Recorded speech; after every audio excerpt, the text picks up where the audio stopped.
A continuación, cambiando de tema con Julio Jiménez, el nuevo rostro de la información, aquí, a través del diario 1+1 Nacional. Porque la información es poder. Usted tiene una cita de lunes a viernes para contrastar todas las opiniones. Todas las voces tienen eco en Cambiando de Tema con Karina Rocha y Julio Jiménez. Los nuevos rostros de la información. Con una batería de grandes analistas e invitados de alto nivel, porque en 1+1 sumamos puntos de vista. De lunes a viernes, 14:30 horas centro, a través del diario 1+1, crítico y veraz.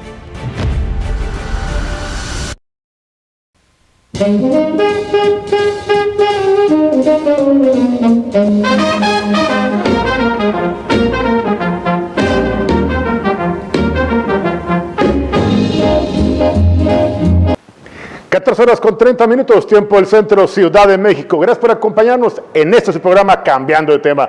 Soy Julio Jiménez y como siempre les agradezco el favor de su compañía. Recuerden que estamos en todas las redes sociales, 1+1 MX Oficial, o si lo prefiere, www.1+1.com.mx.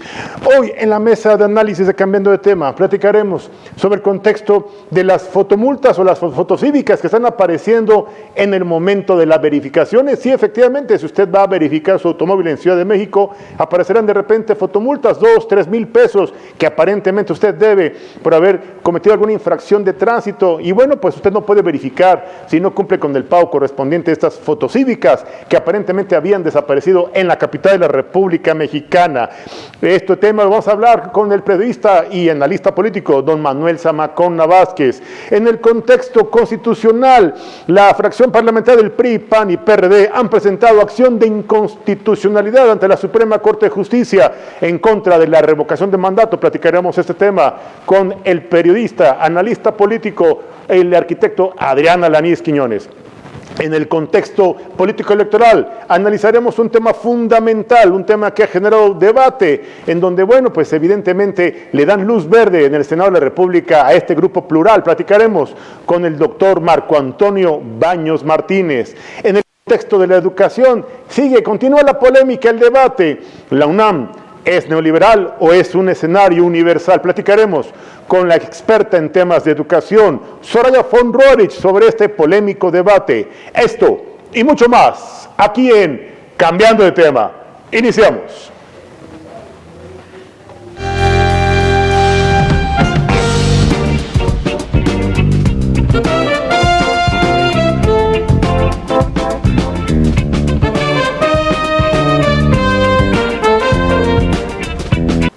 Y bueno, estamos de regreso en este contexto de la entrevista, un tema polémico que ha despertado pues preocupación y descontento entre los automovilistas que están pretendiendo verificar en estos últimos días. Se han acercado a los verificentros y bueno, tal parece que pues los sorprenden los verificentros al negarles este servicio, ya que estos automovilistas tienen deudas pendientes por pago de multas fotocívicas. Concretamente, tenemos en la línea telefónica al líder de opinión y periodista, don Manuel Zamacona. Manuel, buenas tardes, qué gusto saludarte. Gracias, Julio, muy buenas tardes, saludos a todos los amigos del 1+1. Manuel, ¿qué está pasando con este fenómeno de verificación y de aparentemente multas fantasma? ¿Es correcto esto o es un tema que ha generado pues ya molestia e inconformidad entre millones de automovilistas, Manuel? Pues mira, yo les quiero platicar algo de lo que me vine enterando, mi estimado Julio, hace algunos meses, hace algunos días, pero que viene ocurriendo desde hace algunos meses. Recordarás las elecciones del pasado 6 de junio, en donde, la Ciudad de México, sí, prácticamente se dividió en un par de colores, que lo son el amarillo y el azul, y por otra parte, el color guinda, ¿no? Por así decirlo. Entonces, a raíz de eso, fíjate que ahora hay personas que están queriendo verificar aquí en la Ciudad de México, y tú sabes que, pues para verificar tienes que tener pagadas pues todas las multas, pero ya tiene un buen rato, ¿no? Y desde el inicio de esta pandemia, que por ejemplo las fotocívicas y otro tipo de multas pues no aplicaron en la capital por el tema de la pandemia, ¿no? Y además se redujo en un porcentaje significativo porque, pues la cantidad de autos en las calles había disminuido, la gente no salía de sus casas, etcétera. Entonces, resulta que ahora que están llegando a verificar, a los verificentros, pues les están apareciendo multas que resulta que vienen desde hace algunos años o que son de la propia pandemia, cuando, bueno, pues imagínate, están aumentando el número de multas cuando debió haber disminuido por el tema de los carros que había en las calles, ¿no? Entonces, ¿qué pasa? ¿Qué está ocurriendo en los verificentros? Digo, yo no quiero pensar que sea un tema de la propia recaudación local aquí en la Ciudad de México, o que alguien por ahí esté muy enojada o enojado porque los capitalinos pues no emitieron su voto, no, a favor de alguien. No lo quiero ver también como un tema político, porque así se ha venido manejando, y eso es lo que me platicaron, ¿no? Que están muy enojados desde el gobierno local por esta división que se hizo, y entonces pues el tema de empezar a recaudar ahorita para 2024 y las próximas elecciones está a la orden del día. Ya se tiene que comenzar a hacer. Entonces, ¿qué pasa? Que los automovilistas llegan a verificar y pagan esas multas, porque lo que dicen es que, imagínate, pues llegan y quieren pagar las multas, porque entonces, si tú quieres vender el carro, pues tienes que tener todos los papeles en orden. Entonces, ellos prefieren pagar las multas a meter quizá algún tipo de apelación, ¿no? Que eso, por ejemplo, eres más experto y la gente entonces no sabe o quiere acudir y se les hace un tema burocrático por demás tedioso. Entonces la gente, ¿qué termina haciendo, Julio, en estos días? Pagando esas multas, claro, que ya les vienen desde hace algunos años y que ya no debieran estar ahí pues legalmente. Eso es lo que está ocurriendo. Es correcto, Manuel. Es correcta esta situación que nos estás refiriendo y es preocupante porque, bueno, de alguna manera los automovilistas, como bien refieres, desconocen sus derechos y en este contexto, pues evidentemente es un tema en donde vale la pena informarle a nuestro amable auditorio que, bueno, de entrada, si son multas más de 6 meses del periodo pasado, pues no deberían existir, porque se supone que verificaron el año pasado, ya en este estarían cumplimentando esta primera obligación de verificación. Segunda, pueden acudir al módulo de aclaración de multas que está en la glorieta del Metro Insurgentes y solicitar la aclaración en cuanto a la imposición de multas, y hay descuentos hasta del 80 y 70% de estas multas. Claro, lo tienen que hacer con tiempo. ¿Dónde pueden verificar si es que algún automóvil tiene multas? Se meten a la página de la Secretaría de Finanzas y pueden checar el estado de multas de estos automotores, pero háganlo con tiempo, como bien refieres, Manuel. Sí, pero y luego imagínate, alguien quiere vender su carro, ¿no? Tiene una emergencia y tiene prisa por vender su carro.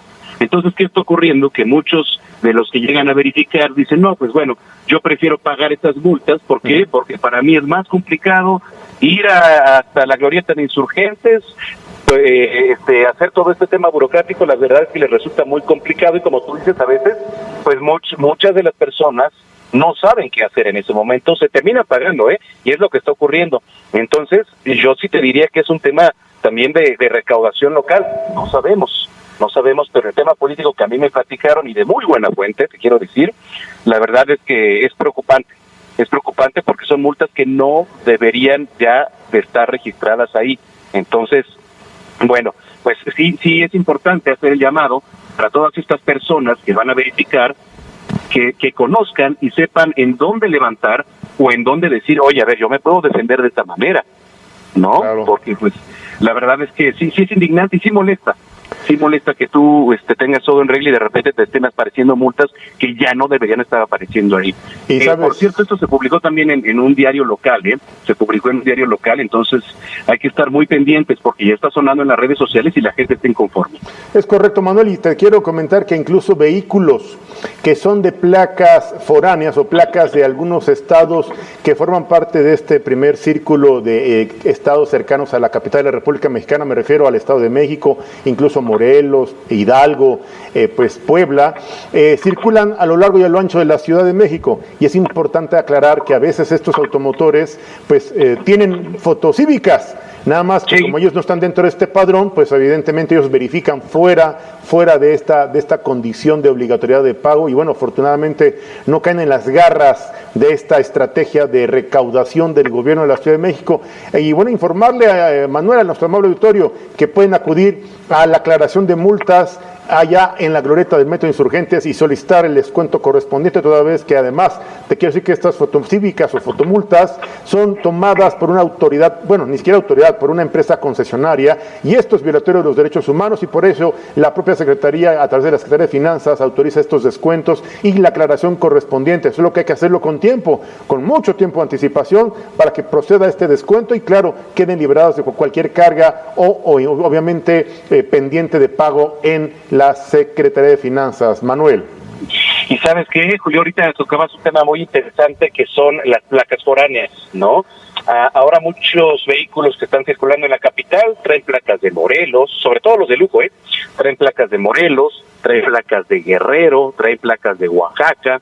¿Por qué? Pues porque, bueno, el reemplacamiento en estos estados, como bien comentas, es hacerlo facilísimo, Es facilísimo cambiarte, entonces dejas, si tú tienes tenencias atrasadas que no has pagado, entonces tú puedes reemplacar en otro estado. ¿Y qué pasa? Que si tú haces una verificación voluntaria aquí en la Ciudad de México, ya con placas de otro estado, pues puedes circular libremente todos los días de la semana.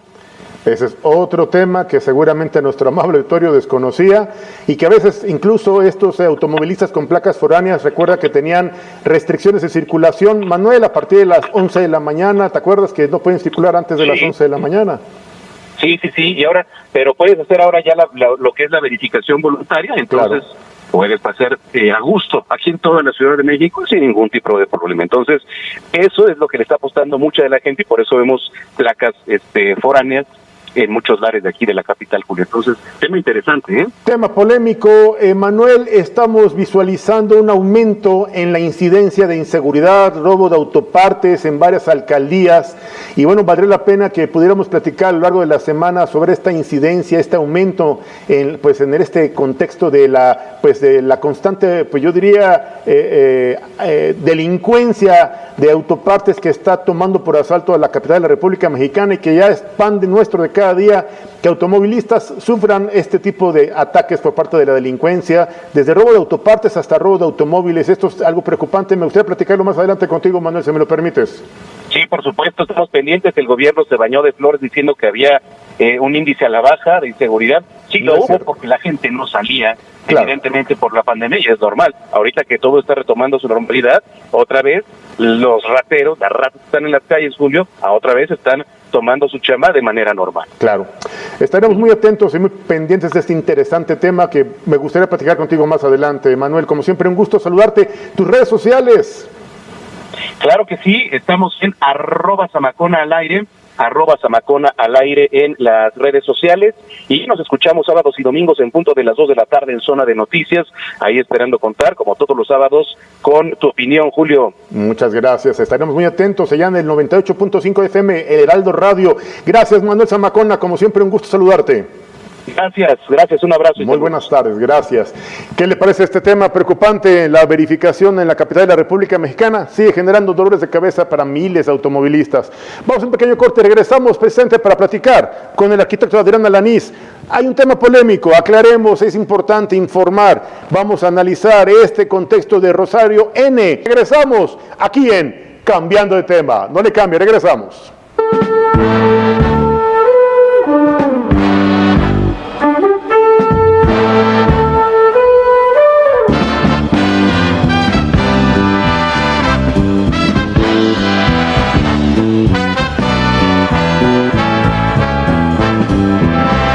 Debates constitucionales, pues obviamente resoluciones que vienen a generar cambios en el contexto de personajes de la clase política, exfuncionarios que hoy están privados de su libertad bajo medidas cautelares de prisión preventiva justificada. Platicaremos con el arquitecto Adrián Alanís Quiñones, prestigiado analista político y líder, que amablemente nos hace favor tomarnos un enlace cada martes. Arquitecto, ¿qué tal? Muy buenas tardes, qué gusto saludarlo. Siempre saludándote, mandarte un fuerte abrazo virtual como es ahora el Zoom y sobre todo a todo tu auditorio y a todos nuestros amigos de Uno Más Uno. Gracias, muy arquitecto. Buenas tardes. Muchísimas gracias. Arquitecto, ¿qué está pasando con Rosario N? Hay condiciones en donde, bueno, pues es una presa política. Pues mira, Rosario Robles Berlanga desde un principio dijo que era una chiva expiatoria y que para esto ahora está diciendo a través de una entrevista que le hizo el periodista Héctor Mauleón del Universal, de que de que ella tenía que inculpar tanto al expresidente Enrique Peña Nieto como al exsecretario de Finanzas Luis Videgaray, para que de alguna manera pudiese continuar su proceso de una manera más light. Yo quiero comentarte que ha hecho ella varias declaraciones, entre ellas que quiere piso parejo, porque cómo es posible que Emilio Lozoya Austin también haya tenido la oportunidad de estar en su casa en lugar de llegar a prisión.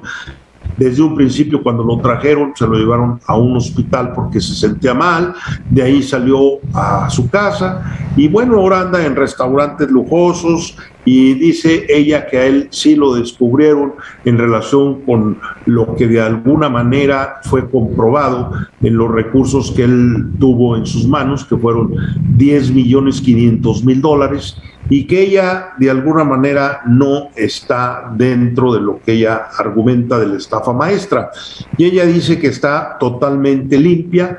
Y bueno, hay que ver también, porque en otra entrevista habla de que esto es una venganza política, y además de ello, pues también hay que recordar que hace 15 años, pues era la jefa de gobierno de lo que hoy es la Ciudad de México y antes era el departamento del Distrito Federal, en donde ella tuvo a una persona muy cercana a ella sentimentalmente, que conoció en Alemania y que, bueno, de alguna manera tuvieron muchos encuentros de muchos tipos, hasta de carácter económico, que se llamó Carlos Ahumada, y que de alguna manera también exhibió al secretario particular de hoy el presidente de la República, al señor René Bejarano, y que fue conocido como el señor de las ligas, a la hora que Carlos Ahumada lo estuvo también de alguna manera grabando, y que ahí se involucró desde gentes que alegaban que había sido el propio Carlos Salinas de Gortari, Diego Fernández Ceballos.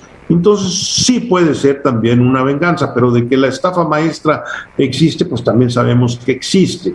Entonces lo que sí es el hecho de que no está avanzando su proceso, y de alguna manera ella lo que está ahorita alegando dentro de su venganza política es que dice que es una verdadera presa política y que ella no va a entregar a Enrique Peña Nieto, que fue presidente de la República, porque dice que ella no tuvo nada que ver con él en todo lo relacionado con todos estos manejos, y que tampoco tuvo que ver nada con Videgaray.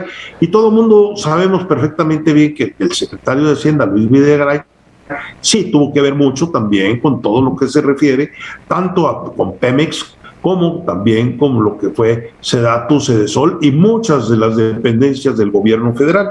Entonces, aquí realmente lo que se requiere y lo que se necesita es que realmente el gobierno de la Cuarta Transformación sea más claro, sea más transparente, y sobre todo también, ya que se ha involucrado mucho el Poder Ejecutivo dentro del Poder Judicial, que el Poder Judicial transparente de una manera inteligente y pueda expresar lo que hace la Fiscalía General de la República y lo que hacen los jueces y todo lo que de alguna manera involucra a cualquier ciudadano mexicano, que todos debemos de estar informados, sobre todo en el hecho que a cualquiera nos puede tocar en cualquier momento, y debemos saber qué es lo que está pasando con la justicia mexicana.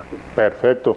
Pues, arquitecto, estaríamos atentos. Bueno, estábamos viendo que hay algunas resoluciones por parte de la Corte en algunos temas en donde se ha declarado ya inconstitucional, y bueno, estamos pensando que tal vez Rosario N. podría alcanzar la libertad, ya que incluso la revisión de medidas cautelares, pues esa sería la medida más grave, la prisión preventiva justificada. Bien podría estar hoy en arresto domiciliario con un brazalete electrónico y no tendría mayor problema. Sin embargo, como bien refiere usted, muy probablemente por señalamientos incluso hechos por parte de Rosario N., pues es una venganza de carácter político, o hay intereses personales en medio de este escenario. Arquitecto. Así es, efectivamente, ella está presa desde el 13 de julio del 2019 y vemos que otras personalidades que en su tiempo fueron de alguna manera grandes ejecutivos o grandes administradores o administradores públicos, y que unos no están, como lo que acabamos de comentar en relación al exdirector de Pemex, otro que es un ex senador de la República por Campeche, de apellido Lavalle, que sí está en prisión. Entonces hay que ver que realmente la justicia sea una justicia pareja para todos, y que si de alguna manera son culpables, para eso son los jueces, para que de alguna manera vean, determinen. Pero lo que tú acabas de decir, inconstitucional todo lo que se refiere a la prisión preventiva, y en ese momento pueden solicitar el amparo tanto Lavalle como lo que es también la propia Rosario Robles, para que en determinado momento puedan seguir su juicio a través de una prisión domiciliaria, o como tú mismo dijiste, a través de un brazalete, pero que de alguna manera la justicia sea igualitaria para todos los mexicanos, que no tengamos que tener justicia según el nombre o el apellido o el puesto o la venganza política personal de uno a otro. Arquitecto, siempre es un gusto platicar con usted, pues atender de manera, yo diría, muy puntual su análisis y escuchar siempre sus valiosos comentarios. Agradecidos como siempre por su amistad, por su confianza y siempre por compartirnos su reflexión, su análisis y su valiosa conclusión. ¿Algo más que desea agregar, arquitecto? Pues en primer lugar, felicitarte por tu programa, felicitar a Uno Más Uno. Gracias, y señor. Sobre todo a todo tu auditorio, y que sigas adelante. Como siempre, un abrazo muy afectuoso, y estamos de aquí desde Durango a la orden. Muchas gracias. Le mandamos un fuerte abrazo y le deseamos, como siempre, una excelente tarde. El próximo martes estamos en comunicación. Gracias, arquitecto. Gracias. Gracias. Pues ya escuchó usted al arquitecto Adrián Alanís Quiñones, reitero, prestigiado líder político, un analista con gran experiencia y trayectoria en este contexto, pues, de personajes de la clase política que hoy están sujetos a un proceso judicial. Vamos precisamente con mi compañera Berenice Telles, que se encuentra en la alcaldía Xochimilco, en donde, bueno, hay un escenario de intercambio cultural en el marco de estas celebraciones del 1 y 2 de noviembre, en el contexto precisamente de esta conmemoración del Día de Muertos. Y bueno, siempre es importante, pues, refrendar y obviamente fortalecer los lazos de intercambio cultural, y en esta ocasión, pues, Xochimilco con obviamente el estado de Guanajuato. Adelante, Berenice, buenas tardes. Estás precisamente con el alcalde de Xochimilco. Buenas tardes, Julio. Bueno, pues para todo el auditorio de Uno Más Uno de Cambiando de Tema, tenemos el día de hoy aquí a nuestro alcalde de Xochimilco, José Carlos Acosta, quien nos va a platicar de qué se trata este vínculo con Guanajuato. Alcalde, si nos pudieras decir cómo es que va a ir Xochimilco a Guanajuato, así como la ven. Así es, estaremos en estos días de muertos allá en el estado de Guanajuato. Habrá canoas en la presa de La Hoya, en donde la gente de Guanajuato podrá subirse a conocer, pues, estas embarcaciones, y que después vengan a Xochimilco, a los diferentes embarcaderos, a disfrutar del paseo en los canales, conocer las chinampas y estar, pues, un rato agradable de fiesta como lo es Xochimilco. Sí, este intercambio cultural, este vínculo de, pues, de patrimonios culturales, ¿qué nos platica?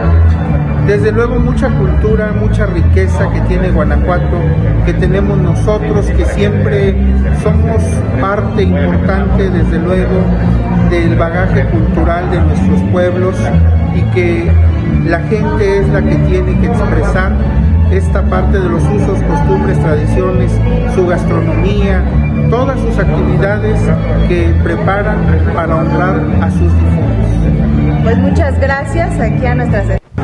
Hola, pues bueno, aquí está Liliana Preciado de la Comisión de Turismo de Guanajuato, que nos va a explicar de qué se trata un poquito este vínculo entre Xochimilco y Guanajuato para estas festividades de Día de Muertos. Bueno, la verdad es que estamos muy contentos que ahora nuestras ciudades patrimonios se hermanan en tema cultural, en tema gastronómico, en tema de identidad, en tema de pertenencia. Sobre todo eso es lo que más nos enorgullece a los guanajuatenses, ahora tener una ciudad patrimonio en uno de los festivales más emblemáticos del municipio de Guanajuato, que es el Túnel de la Muerte. La verdad, agradecidos con Xochimilco que nos abran este espacio y que sea no el primero, sino de muchas circunstancias que vengamos a trabajar de la mano con nuestros demás ciudades patrimonio. Pues muchas gracias, Liliana. Un saludo para nuestro auditorio de 1+1, cambiando de tema. Muchas gracias. Hasta luego y bienvenidos a Guanajuato. Los esperamos con los brazos abiertos.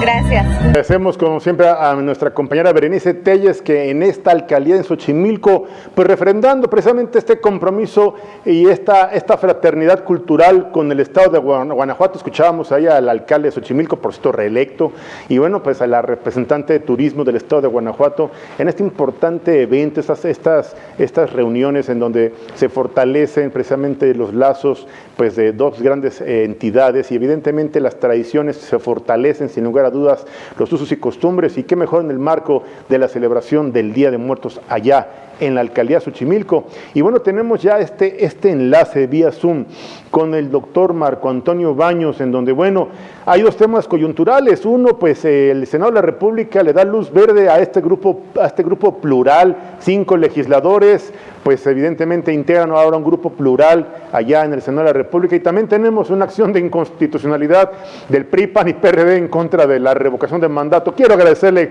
como cada martes, al doctor Marco Antonio Baños, exconsejero del Instituto Nacional Electoral, que nos tome este enlace. ¿Cómo estás, Marco? Buenas tardes. Estimado Julio, te saludo con mucho afecto. Gracias. Oye, a ver, vamos en orden. Vamos primero con el grupo plural allá en el Senado de la República. Le dieron luz verde, siempre sí procedió. No había violación a la ley orgánica en el 73 del Congreso. ¿O qué pasó finalmente, Marco? Mira, al final de cuentas la Cámara de Senadores le dio un sentido positivo a la petición que planteó este grupo plural de senadores que provienen de varios partidos políticos. Habíamos comentado antes en tu programa que había un antecedente que se dio en el Congreso del Estado de Veracruz, donde ya este tipo de grupos habían aparecido, y si no me estoy equivocando, ya también en algún momento la propia Cámara de Diputados ya había permitido en el ámbito federal que existiera un grupo compuesto por legisladores de varios partidos políticos. Ahora lo que se hizo fue darle un visto bueno por la vía de que le dan un reconocimiento. Es un reconocimiento formal un poquito extraño, porque si bien hay un acuerdo de la Junta de Coordinación Política de la Cámara de Senadores que tiene la firma de 4 partidos, no así de los otros 3, no han firmado ni el PAN, ni Morena, y me parece que tampoco el PT, pero es un hecho concreto que con el resto de los partidos políticos se logra esta mayoría.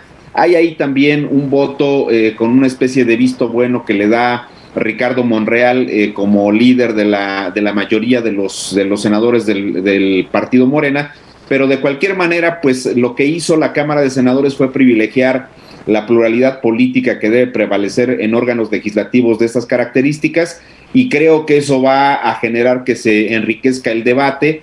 Yo creo que ahora quienes tienen la carga de demostrar que eran auténticos los propósitos y de que lo que han manifestado en diversas entrevistas es una realidad, pues son los propios 5 senadoras y senadores que hicieron un compromiso público de remozar el debate, de hacer todo lo que esté a su alcance para evitar que la Cámara de Senadores sea una especie de caja de resonancia del Poder Ejecutivo, donde cualquier iniciativa que llegue pues se aprueba con la celeridad y con las características y contenidos que determine el Ejecutivo Federal. En este caso, ellos han dicho que quieren que se mantenga un debate de altura, que no tendrán una postura, lo cual a mí me parece correcto también, no tendrán una postura sistemáticamente en contra del presidente o del partido mayoritario, porque al final de cuentas los órganos deliberativos pues deben ser eso, órganos que presenten análisis técnicos, que presenten alternativas para regular un determinado tema en favor de la sociedad, y no necesariamente deben ser un esquema de oposición a ultranza en contra del Ejecutivo en este caso y del partido mayoritario. Esa parte me parece que es correcta. Si bien es cierto, la propia Cámara de Senadores a través de la COCOPO dice que no les puede dar reconocimiento de grupo parlamentario, porque dicen que de acuerdo a la regulación actual, pues es un hecho que estos grupos parlamentarios se establecen y se aprueban antes del inicio formal de los trabajos de la legislatura, y en este caso pues ese plazo ya feneció, y por esa razón simplemente los reconocen como un grupo plural, pero no les dan el reconocimiento de grupo parlamentario, y por tanto no va a tener ni las prerrogativas que los grupos parlamentarios tienen. Prerrogativas me refiero concretamente a la posibilidad de presidir comisiones y a tener recursos públicos que tienen el resto de las fracciones parlamentarias. De cualquier manera, pues sí tienen derecho a participar en comisiones con voz, no presidiendo, pero sí con la posibilidad de opinar y de discutir en el corazón de esas comisiones, y lo mismo en los órganos de gobierno de la propia Cámara de Senadores. Entonces, este tema avanza de esa manera. Vamos a ver ahora qué hacen estas 5 senadoras y senadores para saber qué es lo que en concreto le van a aportar a la construcción en los trabajos de la Cámara de Senadores, Julio. Pues nos queda claro ahora sí este tema en donde, bueno, nace un nuevo grupo plural allá en el Senado de la República, y ya con esta explicación que nos estás dando, pues obviamente entendemos, nuestro amable auditorio le queda claro este grupo muy particular, en donde, bueno, bien refieres tú, podrán seguir participando en comisiones, podrán seguir incluso pues siendo parte de las decisiones en el Senado de la República, y bueno, a mí me parece que se convierte en un grupo coyuntura, ¿no? Un grupo en donde sus 5 votos van a pesar fuerte en el Senado de la República, Marco. Pues sí, porque cuando se tengan que tomar algunas decisiones que estén muy cerradas, pues van a ser el fiel de la balanza en la votación, sobre todo tomando en consideración que la Cámara tiene un universo de 128 legisladores. Entonces, en ese sentido, a mí me parece que sí pueden tener una enorme relevancia. Ahora estamos hablando pues de 2 exdirigentes de un partido político nacional, en este caso del PAN. Estamos hablando de un senador independiente, de 2 senadoras del Partido del Trabajo que pues se han destacado por sus participaciones. El caso de Álvaro de Álvarez de Icaza, pues sabemos muy bien que es un hombre con una formación académica sólida, que tiene una convicción en materia de apoyar y de impulsar lo que tiene que ver con los derechos humanos. Entonces yo creo que va a ser un grupo muy importante. Las 2 senadoras, por supuesto, son también 2 mujeres relevantes que han fijado sus posturas claras, a veces apartándose incluso de los esquemas de votación de sus fracciones parlamentarias. Así es. Entonces, a mí me parece que eso es muy importante, y a mí me parece que es un gran avance que, más allá de lo acartonado, de los cartabones y de los modelos cerrados que tienen las legislaciones, en este caso la ley del Congreso y el reglamento interno de la Cámara de Senadores, pues se le dé margen a que este grupo participe. Y eso a mí me parece de fundamental importancia. Entonces ahora veremos cómo se comporta el grupo. Yo aspiro a que la Cámara de Senadores cada vez tenga un debate más intenso, más profundo en los temas importantes que se van legislando a través de este órgano del Poder Legislativo. Y también, yo sí lo quiero decir con toda claridad, hay una preocupación manifiesta desde que empezó el sexenio, en el sentido de que la Cámara de Senadores y la Cámara de Diputados, teniendo una mayoría tan amplia del partido Morena, pues simplemente ratificaban, formalizaban las iniciativas que envía el presidente de la República, y no se trata de eso. Como también sostengo enfáticamente que no se trata de rechazarle todo. Lo que esté bien debe pasar, evidentemente, y lo que no, pues debe ser modificado, ajustado o simplemente rechazado cuando eso no genera un beneficio de carácter colectivo a toda la sociedad mexicana. Claro. Marco, cambiando de tema, y bueno, aprovechando que tú eres una autoridad en temas electorales, el día de ayer la Suprema Corte de Justicia da entrada y admite una acción de inconstitucionalidad en contra de la Ley Federal de Revocación de Mandato. Pues legisladores del PRI, PAN, PRD, concretamente diputados federales, pues presentan esta acción de inconstitucionalidad, y bueno, pues ellos están alegando que pues esta ley en sus artículos 13, 19, 32, 36, 41, 42, 59, cuarto y quinto transitorios, pues deben ser declarados inválidos, y que además esta pregunta planteada o formulada y aprobada por el Senado pues vulnera condiciones del artículo 35, fracción novena de esta ley y de nuestra Constitución. ¿Cuál es tu interpretación en este sentido, Marco?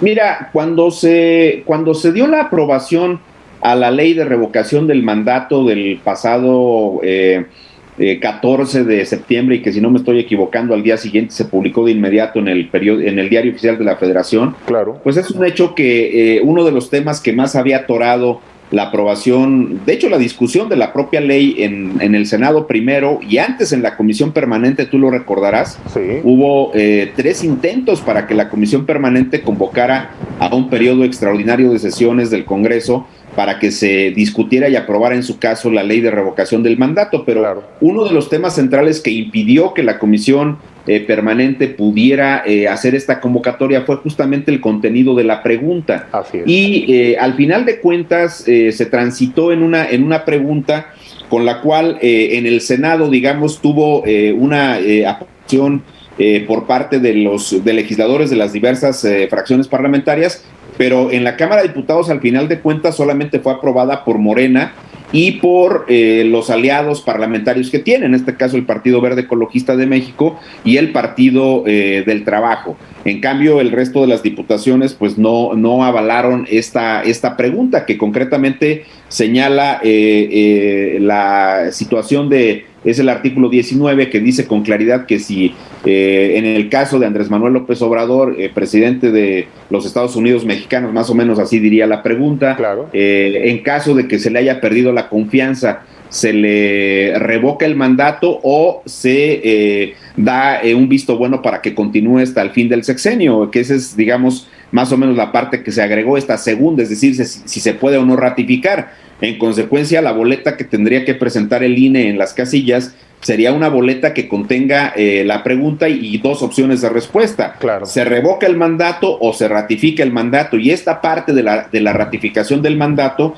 es lo que los coordinadores parlamentarios del PAN, PRI, PRD, es decir, de esta coalición Va por México, como jugaron durante el proceso electoral 2021 y que pues lograron unas votaciones más amplias de lo que habían tenido en el pasado, señalan como parte inconstitucional y justamente usan la vía de las acciones de inconstitucionalidad que están consagradas en el artículo 105 de la Constitución General de la República Mexicana, y que son planteadas cuando se considera que existe alguna disposición de una ley que es contraria a una disposición constitucional, porque sabemos muy bien que todas las legislaciones que se emiten deben tener un apego irrestricto a lo que dice la Constitución General de la República. Y en este caso, ellos consideran que particularmente las características de la pregunta y luego todo lo que tiene que ver con las facultades del INE para organizar la consulta, pues podrían resultar contrarias a la propia Constitución. Lo que hizo la Suprema Corte de Justicia de la Nación fue darle entrada. Ha dicho en un acuerdo emitido, en este caso, si no me estoy equivocando, por el presidente de la Corte, por el ministro Arturo Saldívar, pues está señalando con claridad que se admite a trámite para su revisión la acción de inconstitucionalidad que está firmada por 200 integrantes. Obviamente son los diputados de la coalición, y habría que ver quiénes más, porque no me salen las cifras según lo que se ha dado en los medios. Pero de cualquier manera, el asunto será que incluso el acuerdo, y hay un punto que me llamó poderosamente la atención, porque hay una parte del acuerdo de ayer que emitió el ministro Saldívar que dice que será revisada y que en su momento, cuando se emita la sentencia, se va a pronunciar la Corte respecto de lo que podrían ser, si es que las hubiere, las causales de improcedencia de la acción de inconstitucionalidad. Es un tecnicismo y habría que ver ahí qué es lo que decide al final la Corte. Aquí, ¿qué es lo importante? Pues que la Corte resuelva antes, por ejemplo, de que el INE emita la convocatoria, porque si no, pues esto ya va a ser una serie de situaciones completamente complicadas. De hecho, recordarás, Julio, que el pasado 15 de octubre, es decir, la semana pasada, se terminó el plazo que el INE había establecido para que los ciudadanos que quieran promover la obtención de las firmas en favor de que se celebre o más bien que el INE emita la convocatoria para que se organice la revocatoria de mandato, pues se cerró ese plazo para saber cuántos eran.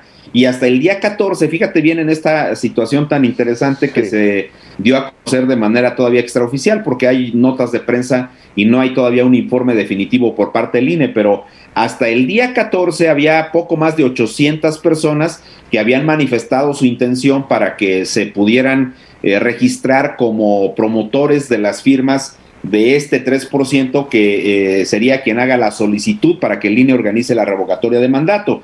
El día 15, es decir, un día después, se cierra el plazo y entonces aparecen más de 22,000 personas solicitando que se haga su registro como promotores de las firmas de la revocatoria de mandato. Es decir, lo que tú no pudiste conseguir en todo el plazo que abrió el INE, pues sí se pudo conseguir en una noche. Entonces el INE está todavía en esa revisión para saber cuál es el número final de las personas que tendrían que, en su caso, pues tener autorización, una acreditación específica del INE para revocar estas firmas. Eso de un lado. Ahora, en caso de que exista el aval de parte del instituto para que se haga esta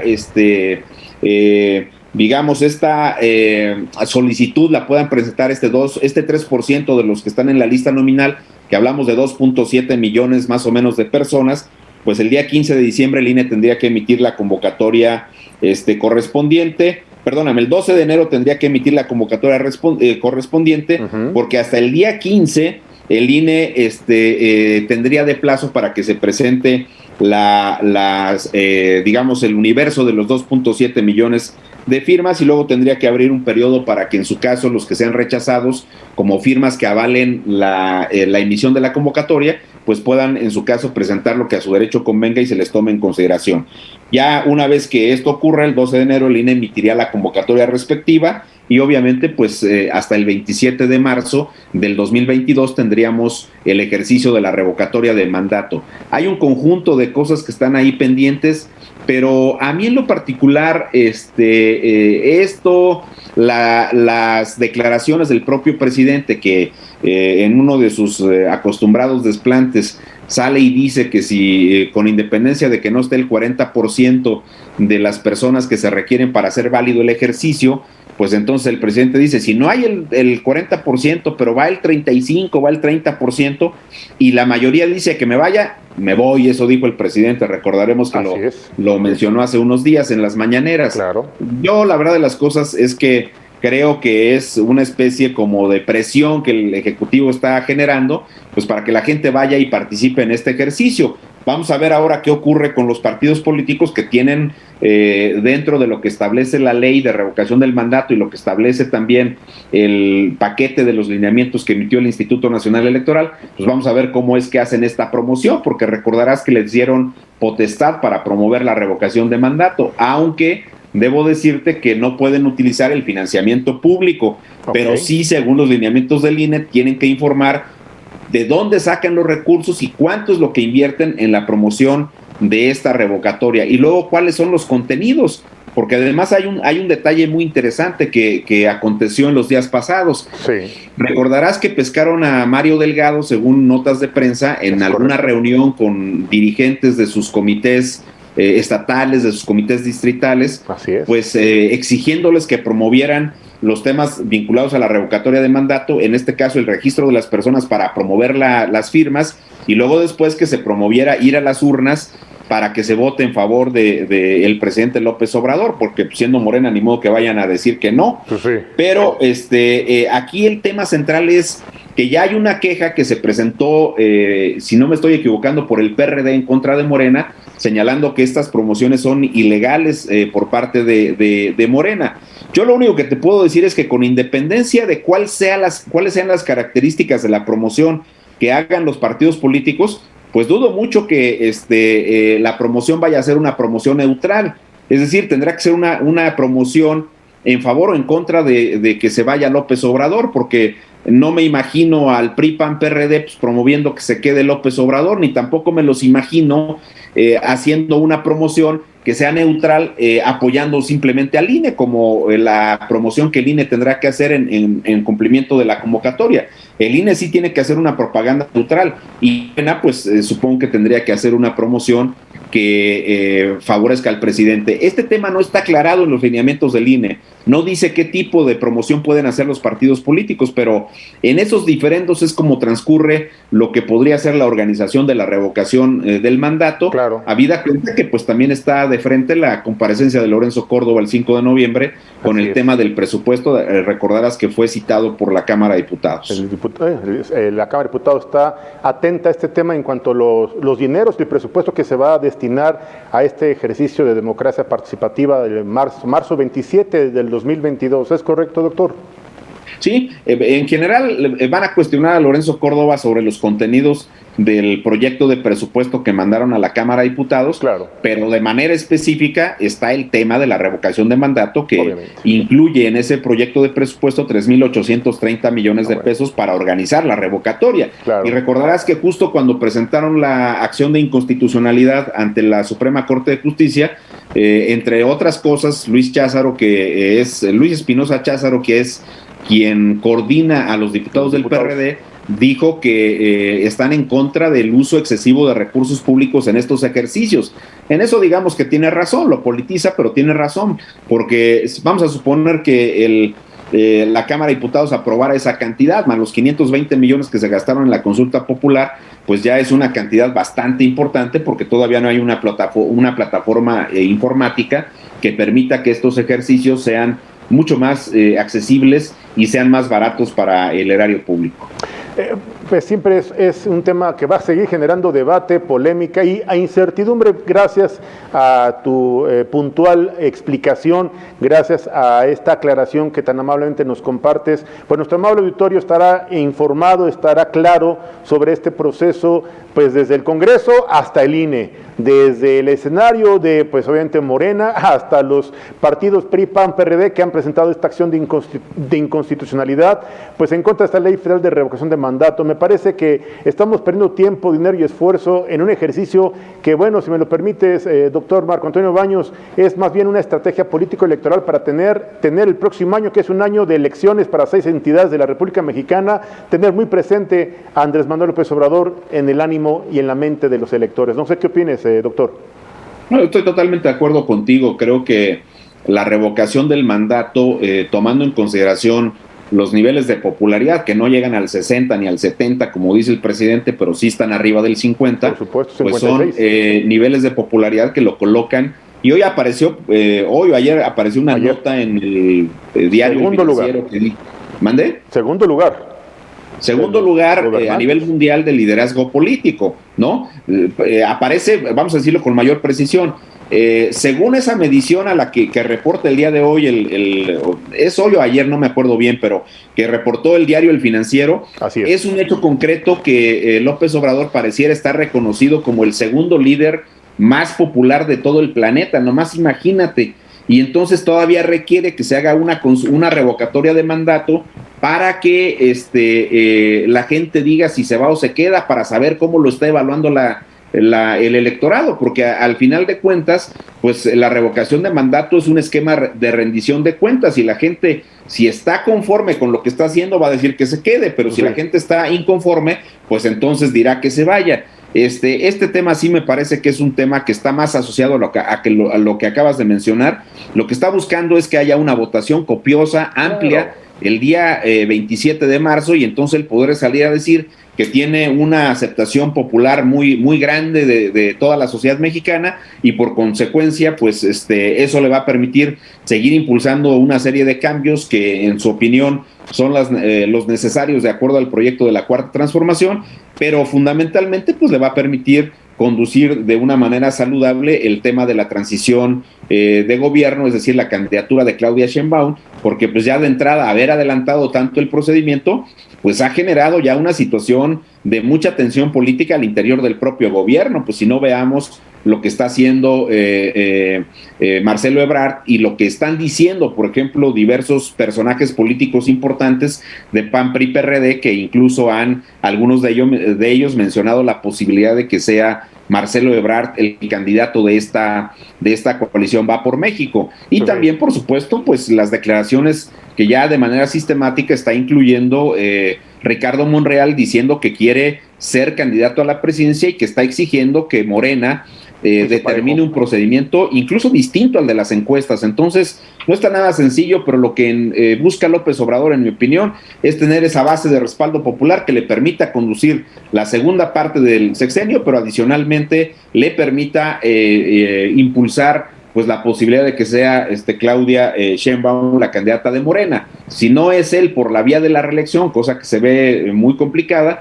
pues entonces sería una mujer, y busca López Obrador pues seguir en este rollo de trascender como un presidente histórico que genere una serie de cambios trascendentales, y que además pues se quiere hacer ver como plural porque invitó a algunos exgobernadores a estar en algunos cargos. Así es. Y ahora resulta que la declaración de Claudio X González es antidemócrata, es una declaración que lo convierte en un totalitario, pero López Obrador ha sido empático en señalar una serie de comentarios en contra de la coalición Va por México. Entonces, pues tan importantes son los comentarios de él y tan demócratas podrían ser los de él como los de Claudio X González. Pero la valoración que López Obrador le da a los comentarios de Claudio X González es la de un antidemócrata, mientras que en el caso de él, pues él está haciendo una crítica constructiva, democrática. Pues es un discurso contradictorio, la verdad de las cosas, pero pues vamos a ver qué ocurre. Marco, de verdad siempre es un gusto platicar contigo y agradecidos por tu valiosa colaboración de cada martes. Te mandamos un fuerte abrazo, te deseamos una excelente tarde, Marco, muchas gracias. Un saludo para todas y todos. Muchas gracias, Julio. Muchas gracias. El doctor Marco Antonio Baños, exconsejero del Instituto Nacional Electoral, sin lugar a dudas, una autoridad en temas político-electorales. Vamos a un pequeño corte y regresamos para platicar con la experta, la especialista en temas de educación, la licenciada Soraya von Rorich. Platicaremos sobre el tema pendiente en materia de educación, el contexto educativo en el nivel, sistema educativo nacional en el nivel medio superior y superior. Ha generado polémica. Vamos a un pequeño corte y regresamos para platicar con la licenciada Soraya von Rorich. No le cambie. Seguimos aquí desde el 1+1, cambiando de tema. Regresamos.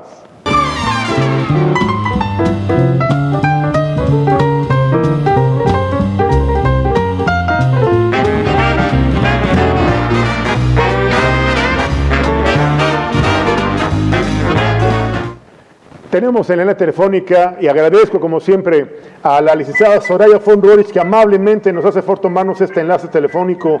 Licenciada, qué gusto saludarla, muy buenas tardes. Hola Julio, ¿cómo estás? Por fin nos pudimos comunicar. Muchas gracias. Perdón, ya ve que a veces las llamadas, las líneas telefónicas son un verdadero problema, pero sin embargo le agradecemos su amabilidad. No tienes la culpa, pues así están las líneas. Gracias, licenciada. Oiga, ¿qué está pasando en el contexto educativo? Teníamos la semana pasada un tema pendiente, pues el aprovechamiento, este tema, y después el presidente el jueves hace declaraciones sobre la UNAM, si es neoliberal o es, no sé usted qué opine, cuál es su interpretación de estas declaraciones y cómo visualiza el aprovechamiento académico de los estudiantes en pues ya la antesala del regreso a clases presenciales.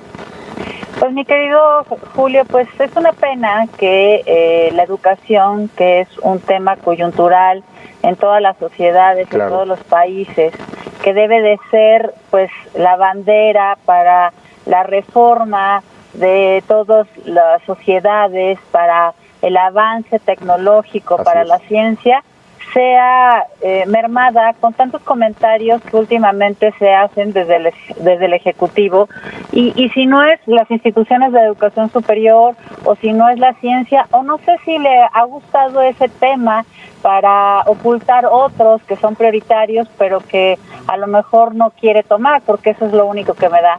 Pero por otro lado, y hablar de la UNAM, la Universidad Nacional Autónoma de México, que es una casa de estudios que tiene más de 110 años, que viene bien siempre, como cualquier institución, necesita siempre perfeccionarse y tiene cosas que ir avanzando, pero bien a bien, la realidad es que diariamente se genera investigación, diariamente se genera difusión cultural, y diariamente hay boletines en donde todos sus participantes, académicos, investigadores, estudiantes están trabajando en favor de ella.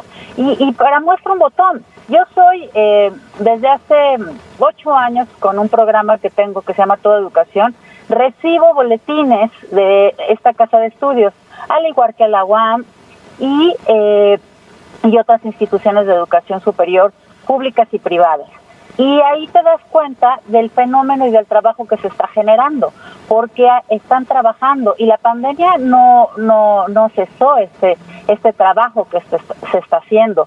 Entonces, ¿qué es lo que buscan con estos comentarios? No se dan cuenta que al estar al frente de un país y que su casa de estudios, que todo persona que pueda viajar o salir del país y quiera hablar de la Universidad Nacional Autónoma de México, se siente orgulloso. Además, la UNAM tiene representación internacional, tanto para intercambios académicos como para intercambios culturales, así como para posgrados y sedes en diferentes partes del mundo.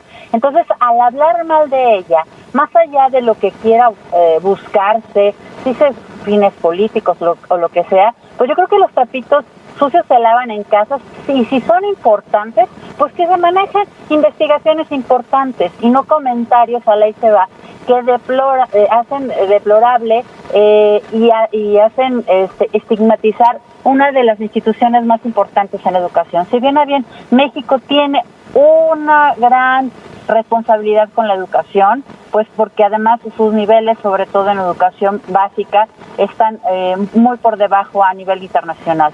Pero la UNAM tiene egresados, por ejemplo, en el periodo 2018-2019, más de 350,000 egresados.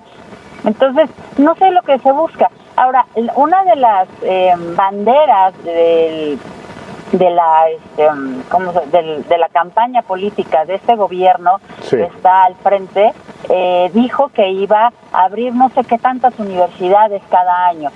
Y no es tan fácil, mi querido Julio. Y una de ellas la abrió cuando se gestionaba en el gobierno de la Ciudad de México, al frente del que es hoy nuestro ejecutivo. Y esa universidad, a la fecha, yo nunca he recibido un boletín, una invitación, nunca he recibido un dato de egresados, de investigación, de difusión cultural, nada. Entonces, ¿qué se busca? Tener una universidad de ese tipo en donde lo único lo que veo es que no se está haciendo nada en la educación, y lo único que se está haciendo es tener un bastión político que además en sus principios de su fundación solamente estaba en huelga por intereses personales y en broncas por intereses políticos.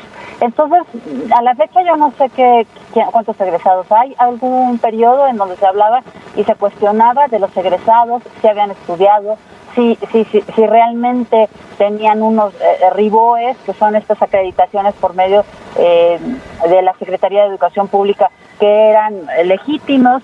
Entonces, ¿qué se busca?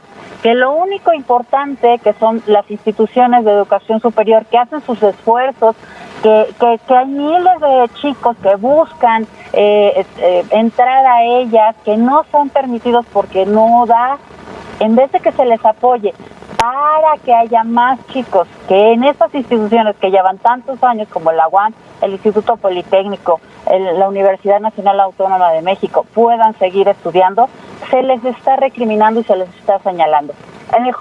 Mejor apóyese para aquellos errores que se vean. Además, se ha olvidado que la palabra universidad es universo, y en eso se convoca a todas las vertientes. Desde su fundación de la UNAM se cuestionó mucho si iba a tener ciertas inclinaciones hacia ciertos partidos o hacia ciertas inclinaciones políticas, y se dijo, no, es autónoma. Que haya algunas vertientes de repente, pues no lo creo. Según yo, el ejecutivo del país estudió ahí y no es la vertiente que él critica. Entonces, yo creo que hay que ser muy respetuosos, sobre todo en cada uno. Además, la educación debe ser laica y gratuita y no debe de tener ninguna preferencia en cuanto a alguna idea política. Entonces es muy, muy, muy desconcertante y muy desagradable que se hagan este tipo de cosas, y yo creo que no se están dando cuenta de la trascendencia, inclusive internacional, de lo que representa hablar de una casa de estudios como esta, y que al contrario se le debe apoyar, y si hay errores, pues apoyarlos para poderlos solucionar y seguir avanzando, mi querido Julio. Sin lugar a dudas, la educación es un tema prioritario para cualquier país y debería ser un tema de atenderse con profunda responsabilidad para este gobierno, y sin lugar a dudas los temas político-electorales están por encima de la educación y del bienestar de los mexicanos. Licenciada Soraya, ¿valdrá la pena darle puntual seguimiento a este desenlace y a este contexto en donde pues nuestros hijos, nuestras futuras generaciones están pagando la cuota o están pagando las consecuencias de una visión muy corta en materia educativa, licenciada? Así es. Lo que más se necesita es en ese rubro, instituciones que se fortalezcan, instituciones en educación, lo que es la educación y los países que han podido trascender y evolucionar en subir su nivel educativo, lo hicieron y lo apoyaron a varios años, mi querido Julio. Y entonces si no lo hacemos y lo empezamos ahora, Dios nos permita y nos libre de las obsesiones de los ejecutivos, de los presidentes que tenemos al frente. Peña Nieto tenía una obsesión con el Instituto Politécnico Nacional impresionante. Y ahora la UNAM. Cada quien sus obsesiones, mi querido Julio. Hay que librarnos de eso. Hay que estar atentos, hay que darle puntual seguimiento. Yo quisiera molestar a la próxima semana, si me lo permite, licenciada, porque la vez que tenemos mucha inquietud en redes sociales, hay muchos planteamientos que me voy a atrever a enviárselos, porque son preguntas que formula nuestro auditorio en redes sociales. Estamos platicando con la licenciada, con la experta, especialista en temas de educación, la licenciada Soraya von Roerich, que amablemente nos atiende estas llamadas telefónicas y nos explica, nos da luz frente a estos temas en materia educativa, que además son temas fundamentales para las futuras generaciones en nuestro país. Licenciada, como siempre, es un gusto saludarla y espero nos permita molestar a la próxima semana. Muchas gracias, Julio, un gusto estar con Uno más Uno. Muchas gracias, muy amable. La licenciada Soraya von Roerich, en estos temas polémicos en materia educativa que sin lugar a dudas son de interés nacional. Vamos a un pequeño corte y regresamos para platicar con la diputada federal, la licenciada y diputada federal, claro, Ivonne Ortega Pacheco, del Movimiento Ciudadano, sobre un tema que ya se crea la nueva comisión en materia electoral. Vamos a un pequeño corte y regresamos para platicar con la diputada federal Ivonne Ortega. Regresamos.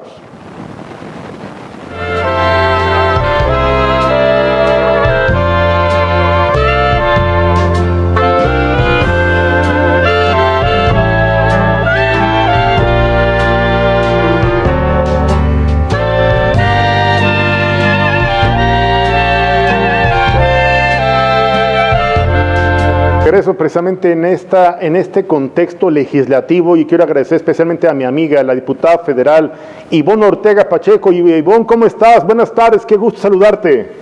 Hola Julio, qué gusto saludarte a ti, darme la oportunidad de saludar a tu auditorio. Gracias. Oye, Ivonne, importante información se ha venido generando en los últimos días allá en la Cámara de Diputados, esta creación de esta comisión en temas electorales y bueno, pues las reservas allá en esta discusión tan polémica en la aprobación del presupuesto y claro, viene en una agenda muy saturada, tienes temas muy importantes por trabajar más adelante, Ivonne. Es correcto, ha sido ahora sí que una semana muy intensa. La semana pasada arrancamos la discusión de la miscelánea fiscal el lunes a las 10 de la mañana y terminamos ya con la ley de derechos y la ley de ingresos que contempla tanto la miscelánea como los derechos hasta el jueves a las 5:15 de la mañana. Caray. El debate larguísimo respecto a la intención de diferentes partidos, particularmente en el caso del Movimiento Ciudadano, de que no se logrará consolidar, que lamentablemente sí se consolidó, el que los jóvenes de 18 años ya empiecen a tener que tributar, a que tengan que registrarse ante el SAT, a que si tienen un primer empleo a los 19, 20 años, es retroactivo para su pago de impuestos, y el tema de la no deducibilidad de personas morales para las organizaciones civiles, pues es un tema que lastima mucho a lo que no está cubriendo el Estado y lo cubren las organizaciones civiles. Pero bueno, ya lo votaron y bueno, hay que dejar con claridad que lo votó Morena, el Partido Verde y el Partido del Trabajo. Y bueno, la verdad es que es preocupante ver cómo este tema va a impactar de manera muy seria a la sociedad civil, que hace una importante labor que incluso el gobierno de la Cuarta Transformación pues no está haciendo y no está respondiendo a las necesidades de importantes grupos, incluso grupos vulnerables, grupos de la sociedad que bueno, requieren a veces atención médica, temas de cáncer, incluso la atención a mujeres, y esto lo hacían fundaciones que recibían donativos y que hoy, bueno, aquellas personas físicas que los apoyaban con recursos, pues no van a poder hacer deducible nada, o al menos es un porcentaje. ¿Qué es lamentable, Julio? Es que en el debate, las 70 y tantas horas que estuvimos debatiendo, decían que era porque había que combatir la corrupción de las organizaciones civiles. Nosotros decíamos, hay organizaciones civiles que tengan algún tipo de corrupción, que estén lavando dinero, oigan, pues denúncienlas, procesenlas. Acabamos de ver recientemente el tema de Lozoya, que está denunciado en proceso. Te confeso. Y a las organizaciones civiles, cuando dice organizaciones civiles a veces no se vincula tan claro de quién estás hablando. Pues estamos hablando de la Cruz Roja, de Micho y Mau, de muchas organizaciones que atienden a las mujeres con cáncer, a los niños con cáncer, a la parte que no está atendiendo el Estado, pero pues ahí está, y asumirán el costo de haber votado esta condición. Ivonne, tengo aquí en mis notas, y nuestro amable auditorio nos está cuestionando sobre esta creación de una comisión en rumbo a la reforma electoral. ¿Cómo ves este tema? Ya está en puerta esta reforma constitucional en materia electoral. ¿Cómo la visualizas? Bueno, soy la secretaria que creó una comisión ex profeso en la Cámara de Diputados, que el propio nombre evidencia para qué fue creada. El nombre se llama Comisión para la Reforma Político-Electoral. Es correcto. De esa soy secretaria. En este momento no hemos recibido todavía una iniciativa. Al instalarse la comisión, yo como representante de la bancada naranja, de la bancada de Movimiento Ciudadano, presenté una serie de puntos a discutir, porque no es la reforma político-electoral lo que tienen que ver, no es nada más los caprichos de alguien que quiera inclusive cobrar facturas, sino creo que el reto, y si lo queremos tomar como una gran oportunidad que se haya creado esta comisión, es entrarle a los temas de fondo, es reformar el sistema político mexicano, no solo apostarle a cambiar de nombre, color y apellido, diríamos, en cada proceso electoral. Lo que estamos proponiendo en la bancada naranja es que podamos hablar que los partidos estén obligados por lo menos a las candidaturas, a las gubernaturas, a las primarias, como está en Estados Unidos, que es el país que es más cercano para que podamos entenderlo, tanto a gobernadores como a presidentes de la República, apostarle a la segunda vuelta que permita verdaderamente que este país tenga pesos y contrapesos, porque en una segunda vuelta pues haces un acuerdo que viene también en la propuesta de coalición, y ya no de alianza, sino una coalición de gobierno y no una alianza electoral momentánea que sirve para el momento de la elección y que luego lo estamos viendo en el Congreso, donde al momento de la votación pues votan inclusive con los que manifestaron decir que estarían en contra de esas decisiones. Aunque es un tema polémico, pero vale la pena empezar a platicarlo, es reducir el periodo del presidente y de los gobernadores a 4 años y que tengan derecho a una reelección, por supuesto, no retroactiva ni es para ninguna autoridad actual, sino que puedan tener derecho a una reelección, porque pues ahí acaba de discutirse la revocación del mandato, pues es la mejor manera de revocar el mandato si no estás de acuerdo con una administración. Correcto. Entonces, a ver, sí contempla cambios importantes, cambios en el contexto político electoral, y bueno, ¿cuál sería la posición de Movimiento Ciudadano? ¿Acompañaría esta reforma o estarían abiertos al diálogo? ¿Habría pues la participación de expertos, de especialistas para debatir este tema de reforma político electoral, Ivonne? Por supuesto que estamos abiertos al diálogo, estamos abiertos y hemos solicitado a la comisión que no sea una discusión solo de los diputados, sino que puedan participar expertos, sí, pero también gente de la sociedad civil que está preocupada respecto a lo que está pasando en el país. No necesariamente tienen que ser expertos para saber que si tenemos una segunda vuelta, pues tendríamos contrapesos a decisiones de cualquier gobierno, en cualquier etapa, ¿no? Estoy de acuerdo contigo totalmente. Oye, también está el debate de la reforma eléctrica. Movimiento Ciudadano también está en este debate y bueno, ¿va a participar en bloque? ¿Va a apoyar al PRI, al PAN y al PRD? ¿O qué va a pasar allá en Cámara de Diputados, Ivonne?